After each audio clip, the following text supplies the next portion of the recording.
NEP 2020 के कार्यान्वयन की तीसरी वर्षगांठ। अमृतसर 29 जुलाई 2023 और 30 जुलाई 2023 को एनईपी 2020 की तीसरी वर्षगांठ मनाएगा।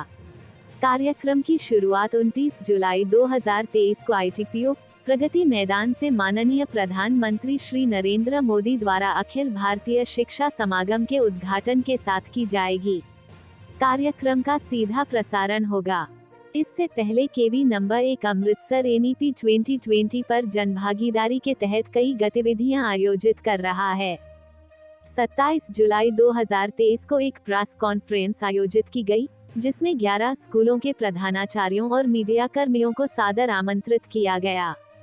यह एक दिवसीय प्रेस कॉन्फ्रेंस पिछले 3 वर्षों के दौरान केवी द्वारा की गई एनईपी पहल के प्रसार पर केंद्रित थी। मेजबान प्राचार्य श्री पीएल धीमान ने अतिथियों का औपचारिक स्वागत किया और एनईपी के दृष्टिकोण को विस्तार से साझा किया। उन्होंने 21वीं सदी की जरूरतों के अनुकूल व्यापक आधार वाली, लचीली, बहुविषयक शिक्षा के माध्यम से भारत को एक जीवंत ज्ञान समाज और वैश्विक ज्ञान महाशक्ति में बदलने के आदर्श पर जोर दिया।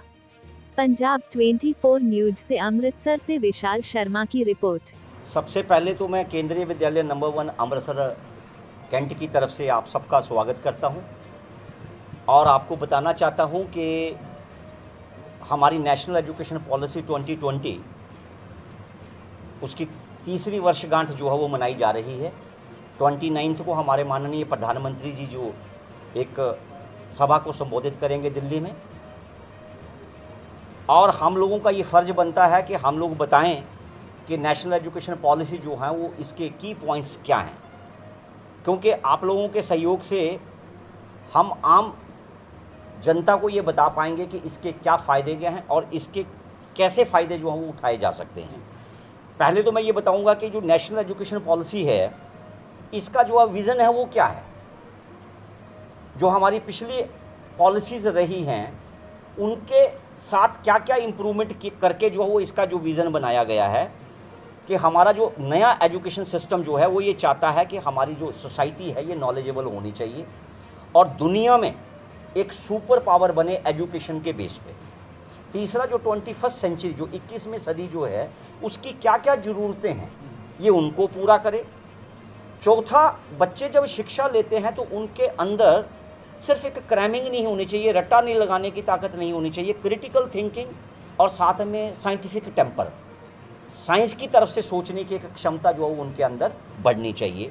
हम अपने एजुकेशन सिस्टम के द्वारा अपने देश को आत्मनिर्भर बनाना चाहते हैं और साथ में एक ये भी संदेश है कि हम पूरे ग्लोब को लोकल के साथ इंटीग्रेट करें। ये मेन विज़न जो हो इस पॉलिसी का है।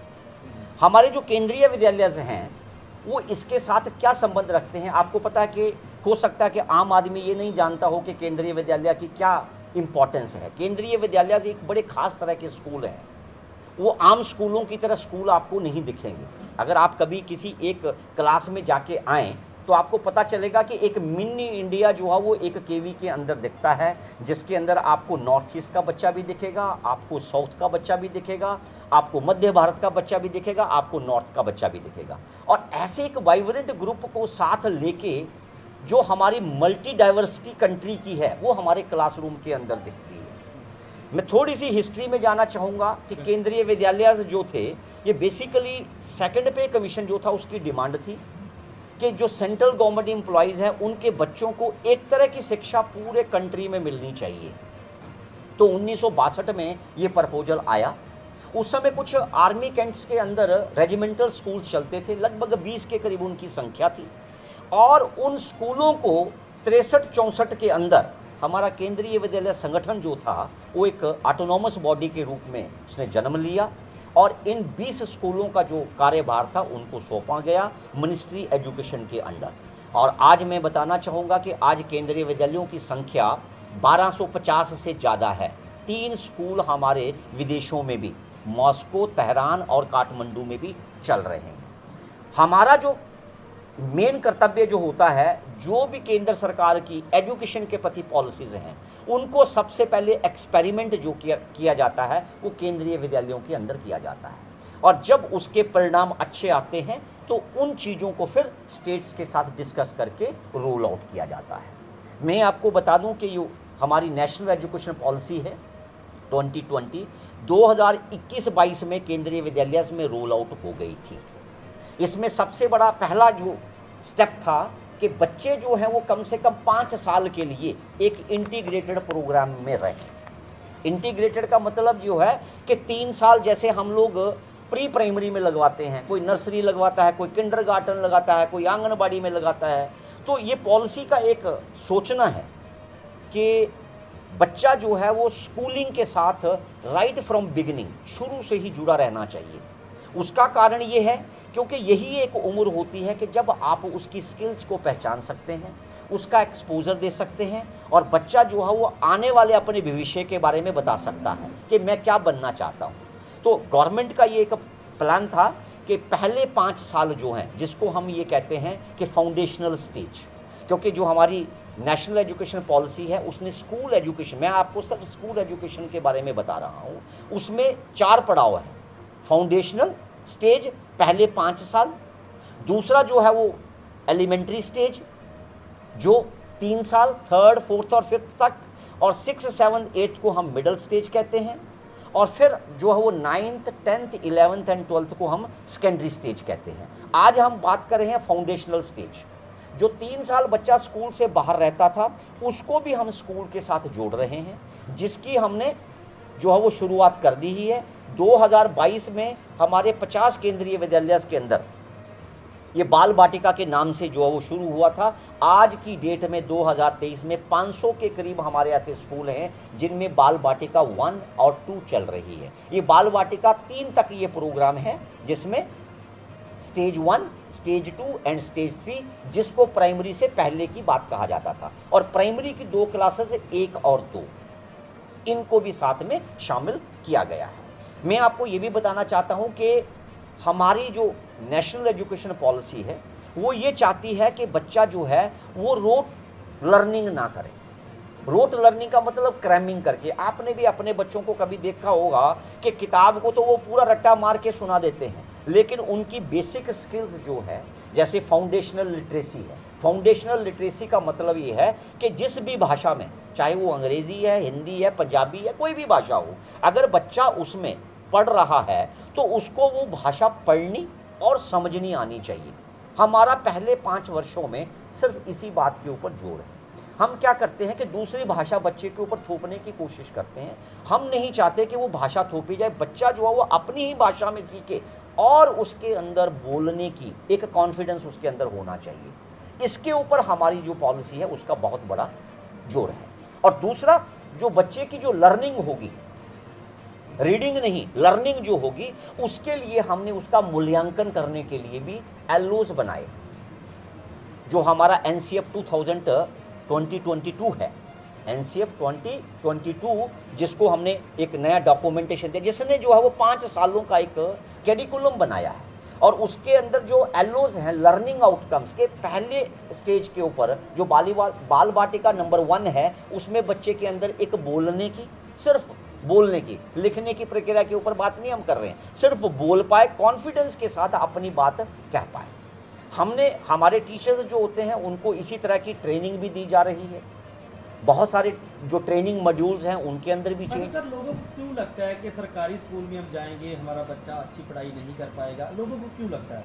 क्या इसकी जागरूकता की जरूरत है लोगों को? देखिए, जागरूकता के लिए ही तो इस तरह की जो मुहिम है वो चलाई गई ही है कि जो नेशनल एजुकेशन पॉलिसी है ये पुराने सिस्टम से बिल्कुल अलग है। और लोगों को भी, ये पेरेंट्स को भी समझाने की ज़रूरत है, क्योंकि पेरेंट्स भी कभी कभी क्या होता है ना कि वो ये एक्सपेक्ट करते हैं कि जो किताब के अंदर है वही बच्चे को आना चाहिए।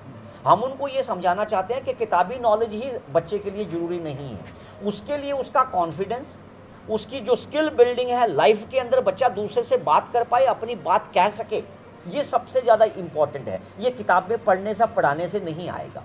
तो इन चीज़ों के ऊपर जो हो, जब आप पेरेंट्स को भी जागरूक करेंगे, क्योंकि हमारा एक बहुत बड़ा वर्ग जो है वो पीटीए के साथ भी जुड़ा हुआ है। हमारे टीचर जो हैं वो रेगुलरली जो पीटीएस जो हैं, पेरेंट्स जो हैं, उनकी एसोसिएशन को बुलाता है, उनको भी सेंसिटाइज करता है। कि उनको भी सेंसिटाइज करके जो है उनको बताया जाए कि नेशनल एजुकेशन पॉलिसी के अंदर ये सब प्रावधान है कि आप सिर्फ अपने बच्चे की मॉनिटरिंग भी करिए कि बच्चे को जो है वो फाउंडेशनल लिटरेसी आ रही है कि नहीं, बेसिक कैलकुलेशन बच्चा कर पा रहा है कि नहीं कर रहा है, कि 10 में 5 प्लस किए तो आपको जवानी बताना चाहिए, उसको कागज नहीं लेना चाहिए या किसी कॉपी के ऊपर नोट करके नहीं बताना चाहिए, इन सब चीज़ों के ऊपर। क्योंकि अगर हमारी ये फाउंडेशन जो है वो स्ट्रांग होगी तो जब भी बच्चा हायर क्लासेस के अंदर जाएगा उसके अंदर कॉन्फिडेंस होगा, वो कॉन्फिडेंस से बात करेगा। और उसके लिए गवर्नमेंट की तरफ से बहुत सारे प्रयास किए जा रहे हैं। हमारे बहुत सारे चैनल्स जो हैं, वो बहुत सारे पोर्टल्स जो हैं वो भी खोले गए हैं, जिसमें बच्चों के लिए ई कंटेंट से लेकर उनके लिए जो कुछ भी चाहिए चैनल्स तक 12 तो हमारे जो हैं वो इस समय चैनल चल रहे हैं, जिसके अंदर हर क्लास के लिए एक एक चैनल डेडिकेटेड है। लगभग 400 के करीब हमारे जो हैं वो रेडियोज़ हैं, जिसमें हमारे कम्युनिटी रेडियोज़ हैं, ऑल इंडिया रेडियोज़ हैं, एफएम स्टेशंस हैं, जिनके अंदर कोई कंटेंट की कमी नहीं है। हमारा दीक्षा पोर्टल है जिसके अंदर लगभग 10,000 से ज़्यादा जो इवन साइन लैंग्वेजेस का भी प्रावधान है कि जो बच्चे हमारे फिजिकली चैलेंज्ड हैं वो भी जो है वहाँ से कुछ ना कुछ मटीरियल ले सकते हैं। ठीक है। इसके अलावा मैं आपको और बताना चाहता हूँ, टीचर्स की ट्रेनिंग के लिए भी हमारा फेज़ 1 है, फेज़ 2 है, फेज़ 3 है कि टीचर्स को भी सेंसिटाइज किया जा रहा है, उनको भी अवेयर करवाया जा रहा है कि जो हमारी नेशनल एजुकेशन पॉलिसी है उसके प्रति जो है वो भी सीखें, और नॉट ओनली वो सीखें, साथ में पेरेंट्स को भी बताएं। एक केस का और भी बहुत बड़ा मैं आपको बताऊं कि ई विद्यांजलि जो चैनल हमारा जो चल रहा है उसके अंदर पेरेंट्स को भी ये स्कोप दिया गया है कि अगर किसी के अंदर किसी स्किल्स का नॉलेज है तो वो उसके अंदर जुड़ के अपनी स्किल्स के बारे में किसी भी केंद्रीय विद्यालय के साथ शेयर कर सकता है। हमारे 1250 के 1250 जो स्कूल हैं वो विद्यांजलि पोर्टल के साथ जुड़े हुए हैं। तो ये सब जो है वो नेशनल एजुकेशन पॉलिसी के जो हैं वो ऑफशूट्स हैं, जिनको मैं समझता हूं कि आपकी भागीदारी, आपके सहयोग के साथ हम जन जन तक पहुंचा सकते हैं। और जब हर आदमी जो है इसके बारे में अवेयर होगा, इसका फ़ायदा उठा सकेगा, तो मुझे लगता है कि हमारी ये जो कॉन्फ्रेंस है ऐसी करने की ये सार्थक होगी। आप लोग जो आए हैं, मैं आपसे यही उम्मीद करता हूं कि आप अपने अपने चैनल्स में, अपने प्रिंट मीडिया में, जहां कहीं पे भी आप इसका जो है वो प्रस्थान कर सकते हैं, हमारे सब जन लोगों को जो है वो इसके प्रति जागरूक करें और इसका ज़्यादा से ज़्यादा लोगों को फ़ायदा पहुँचे, लोग इसको पहचानें और इसके साथ जन भागीदारी में जुड़ें। आप आए, आप लोगों का बहुत बहुत धन्यवाद। धन्यवाद।